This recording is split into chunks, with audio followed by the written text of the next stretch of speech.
Hello, Marvel fans. Welcome to my channel. So,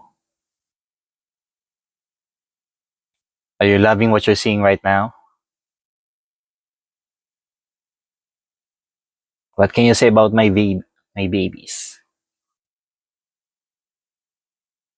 I'll introduce you to my Incredible Hulk 181, first appearance of Wolverine, the giant size X-Men number 1, the X-Men number 1, the classic from 1963, and the Amazing Spider-Man, the very iconic cover, The Death of Gwen Stacy, and the Amazing Spider-Man number 300. In a foil edition. But wait, these are not original prints. Yes. No, they are not reprints also. But these are Facsimile Edition Comics.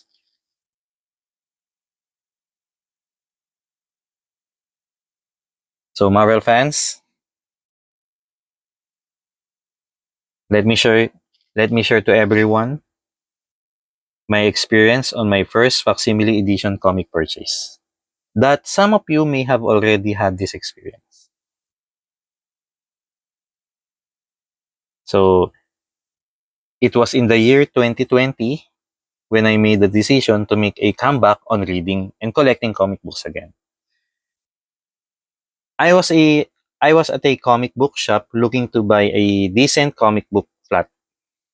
And to tell you honestly, I prefer the TPBs or the trade paperback editions. Just like this. Wait, I have a sample like this one. Yeah. So this is the origin of the species, Spider-Man. These are TPBs. Okay.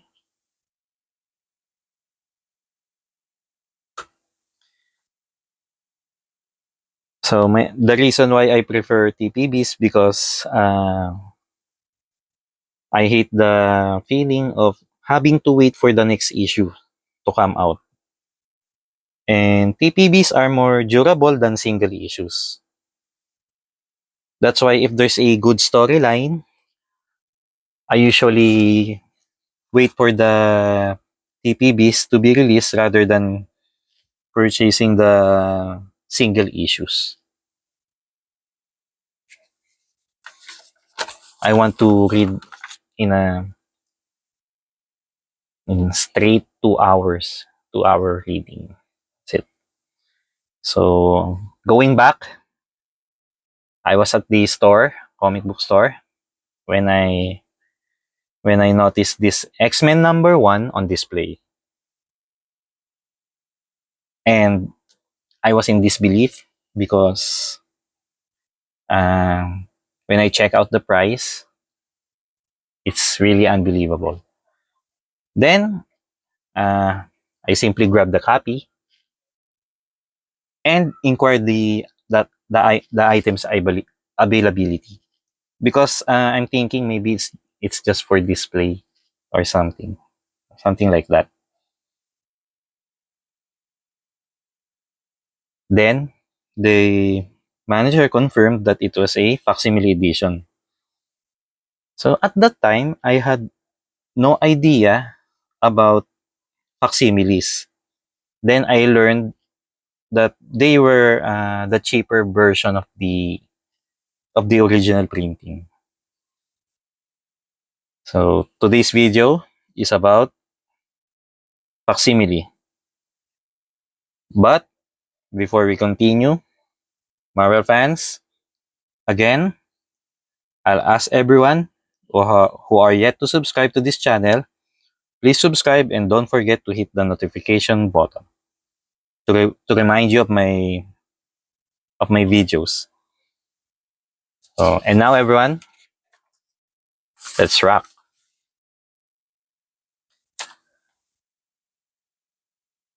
I've already provided a brief explanation of Facsimile Edition Comics in one of my past videos.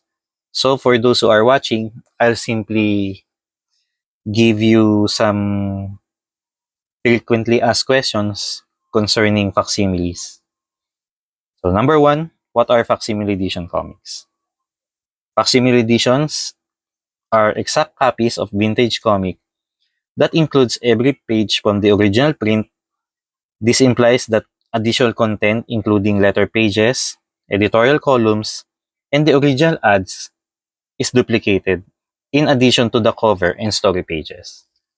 So this one, they are these are the appearances of the original printing. So the cover, and in addition to the cover, you will see there's reader letters, and then some of the original ads. So no, it's not original ads.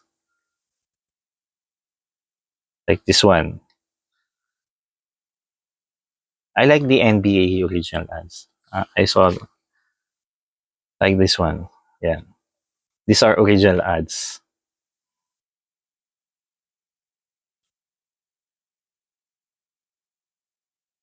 Uh, so let's just put this instead. All right. Number two, what makes Facsimile Edition different to other reprints? So in reprints, it only includes the comic book story pages and none of the other stuff that you would find. There are no nostalgic advertising, reader letters, and editorial columns. So I'll show you a trade paperback. This is also considered a reprint, but no nostalgic ads, no reader letters. So that's it. Only the story pages are in there. So next question. Which comic get the facsimile edition treatment? There are no rules to which comics get the treatment, although most of them are old comics, 1960s to early 90s. Examples are first appearances, big moments, and classic stories. And their original printing are at a price point in the secondary market that's out of reach. Just like I said earlier, this is the cheaper version of the original prints. So in addition, publishers may also choose to do a facsimile to an upcoming movie or TV series. Next question. Um, where can I find facsimile editions? Comic book stores and online sellers. But I strongly suggest that you should buy facsimiles on your trusted comic book stores.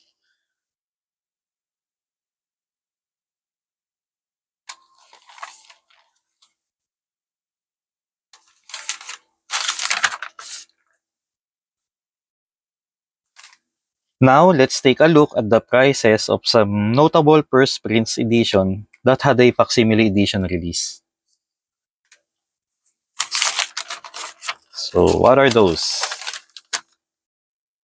And Marvel fans, I just discovered that there are some who are grading their facsimile copies and they are actually worth something. I'll give you an example. And Marvel fans, upon checking on this website, I saw the Incredible Hulk number 180 facsimile edition with a CGC grade of 9.8 is for sale for $55. Wow. So next is the Incredible Hulk number 181.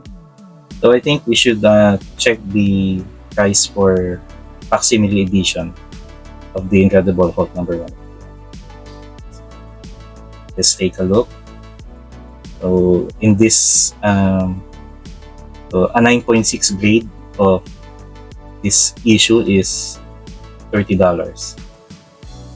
Wow, not bad for a facsimile.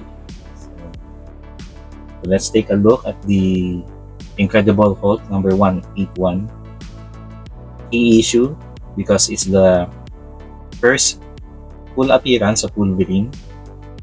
Okay, a grade of 9.6 actually costs an FMV of 18,500.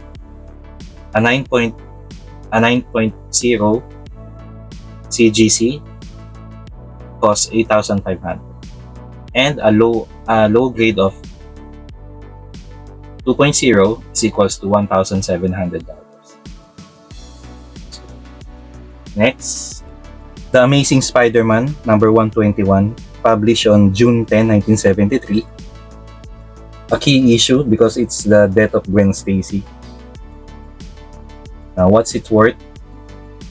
A CGC grade of 9.6 costs an FMB of 1,950, and a low of 4.0 grade, fair market value at $290. Next is Amazing Spider-Man number 122, published on July 10, 1973. It is the death of the Green Goblin. The fair market value for a 9.6 grade is equals to 1,500, and a low grade of 4.0 equivalent to $210, and the lowest is 2.0 grade with a value of $110. The next facsimile is The Amazing Spider-Man 300, published on May 10, 1988. Another key issue because it's the full appearance of Venom, and it's the Todd McFarlane 25th anniversary issue. A 9.6 CGC grade is equivalent to 1,150, and let's go to the lowest. The two of the lowest is a grade of 4.0 is equivalent to $300, and the grade of 2.0 is equivalent to $455. Now it's time for the X-Men. First is the Giant Size X-Men, published on June 1, 1975. It's a key issue because it's the first appearance of Colossus, Storm, Nightcrawler, Thunderbird, and the first appearance of new X-Men. Second appearance of Wolverine, and first Wolverine in X-Men team. So this is one of the Marvel milestones issue.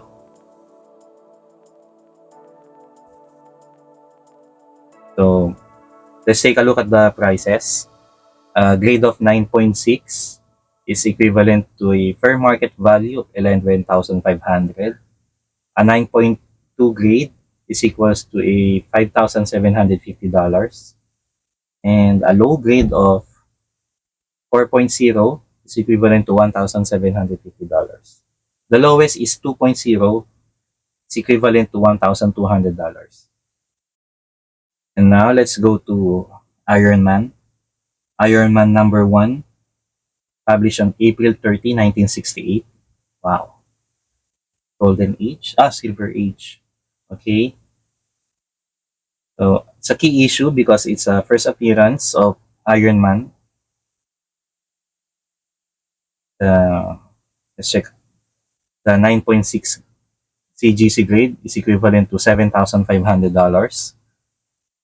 A 9.0 grade is equivalent to $2,500. And a low grade of 2.0 is equivalent to $300.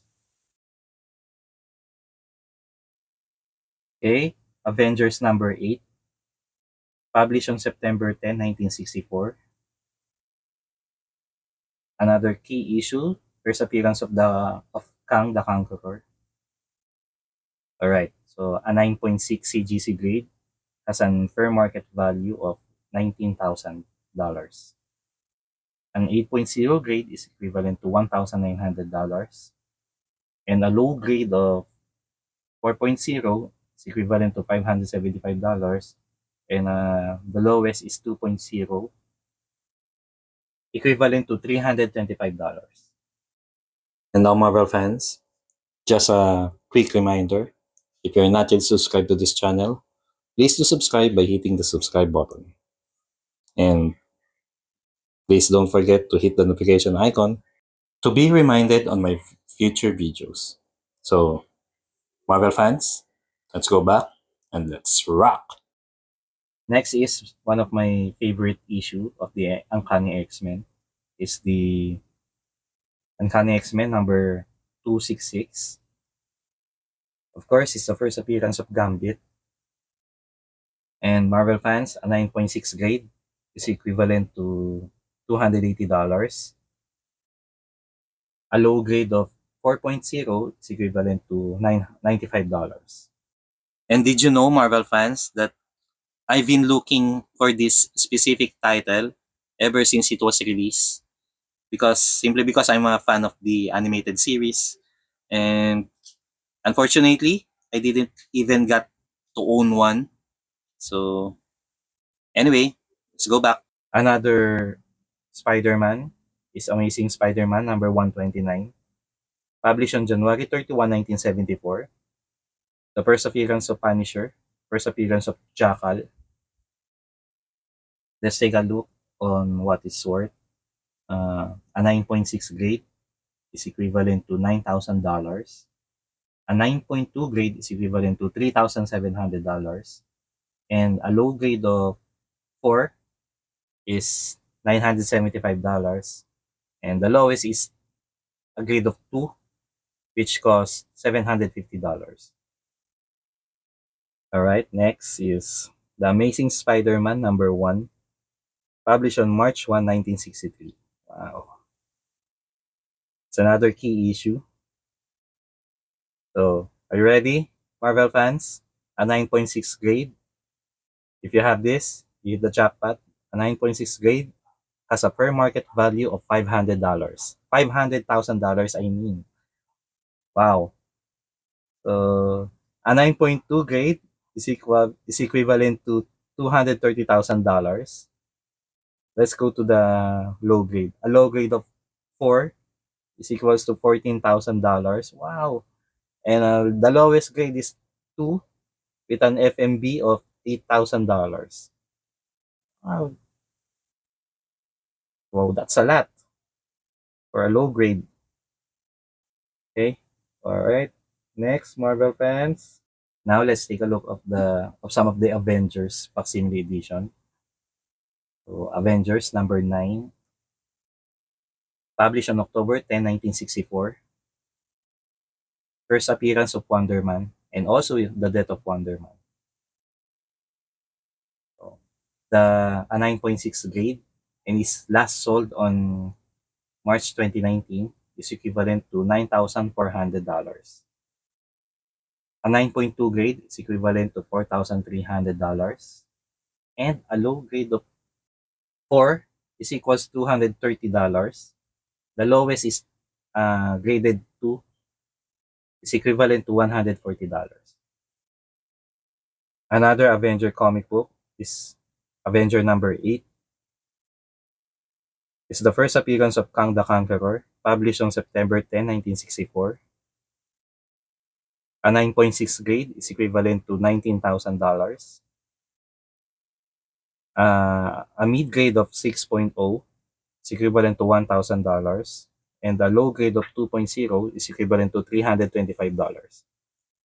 And now let's go to Avengers number 1. It's a key issue, first appearance of the Avengers and origin of the Avengers. A 9.6 grade and was last sold at 2018 is equivalent to $194,000. A 9.2 CGC grade is equivalent to $66,000.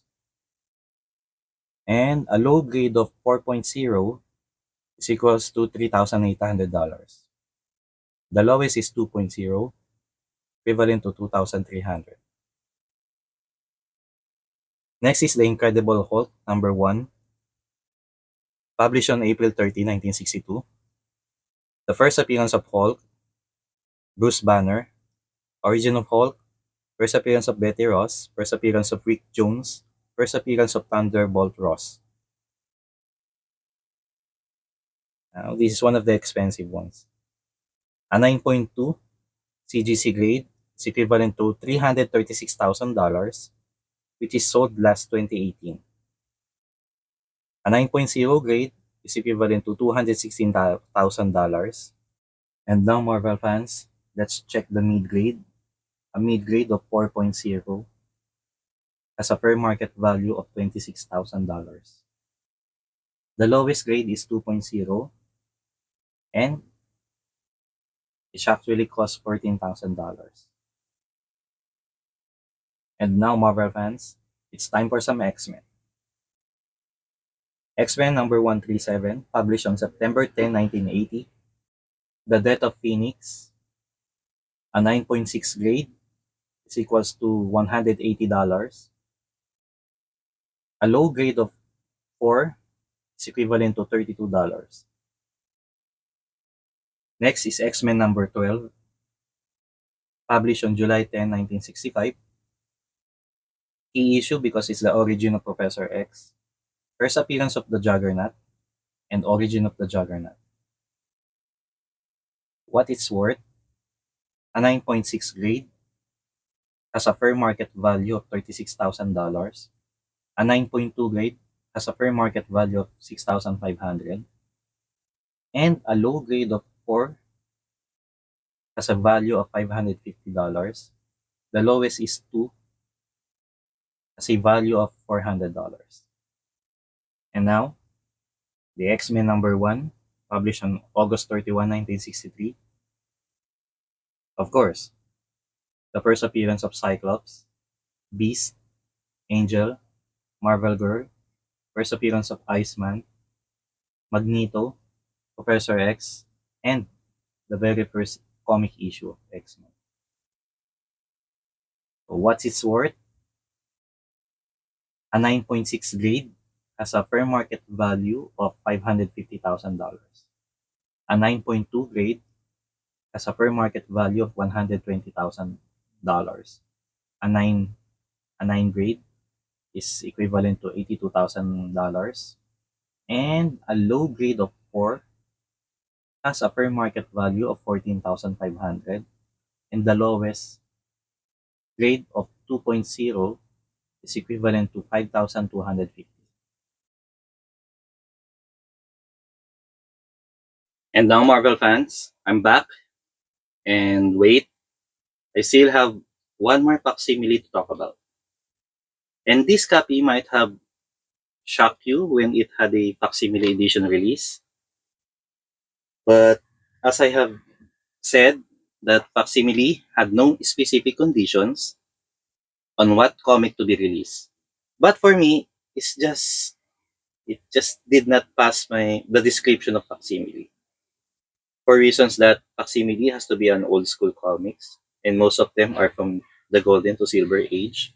But this one was just recently released last 2011, and I just can't see why they have to publish a facsimile edition on this one. But I agree that this issue would be one of the most iconic comic book after quite some time.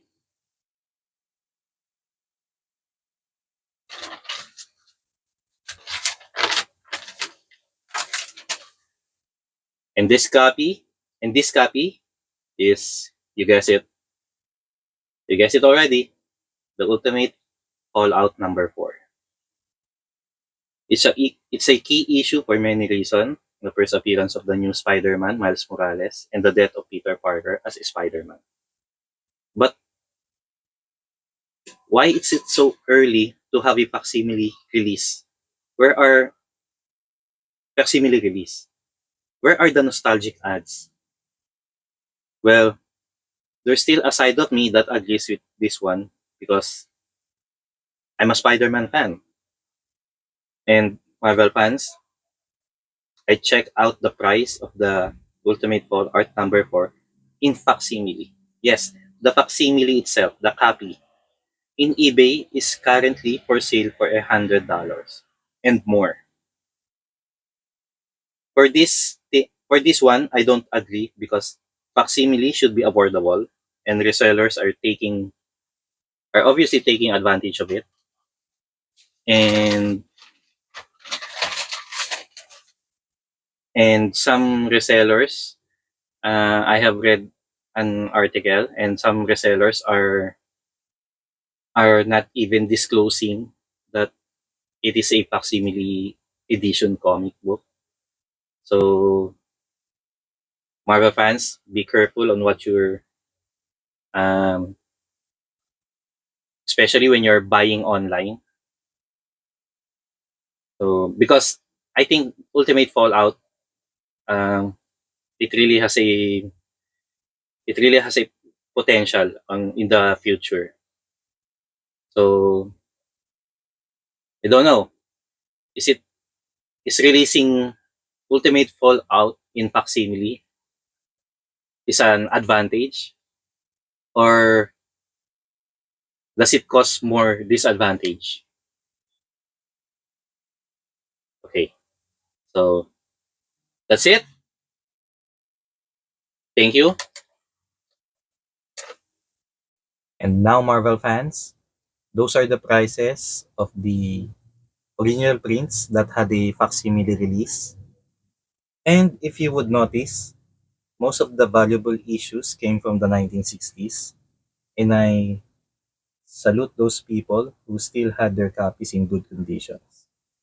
Imagine the cover price for those comics averages only 12 cents. And look at the value right now.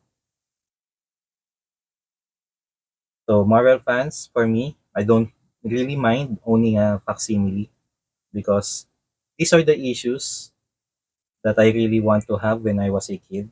And just by reading it, it really satisfies my feeling because it really takes you back in time where you are excited to go home after school and go to the comic book store to buy your to buy the next issue of your favorite comic book. And after reading, you talk about it with your friends. So for me, facsimile or original prints, they are priceless. Looking at these covers really made my childhood complete. And a huge thanks to the comic publishers for giving us the chance to hold these amazing and iconic time capsules. It really brings me, or let's just say all of us, to where we started, or the time when we love reading. For the young readers who are watching, I definitely and highly recommend these facsimiles for you to experience what we have back in the days and why are we so passionate about this hobby. Before I end this video, please leave a comment on what's your take on Facsimile Edition Comics. Do you have an interesting story to share on your first Facsimile purchase? Or do you plan on collecting all of the Facsimile releases? Again, for those who have yet to subscribe, please subscribe by hitting the subscribe button. And don't forget to turn on the notification icon to remind you of my videos. That's it for today's video. Until next time, Marvel fans, goodbye.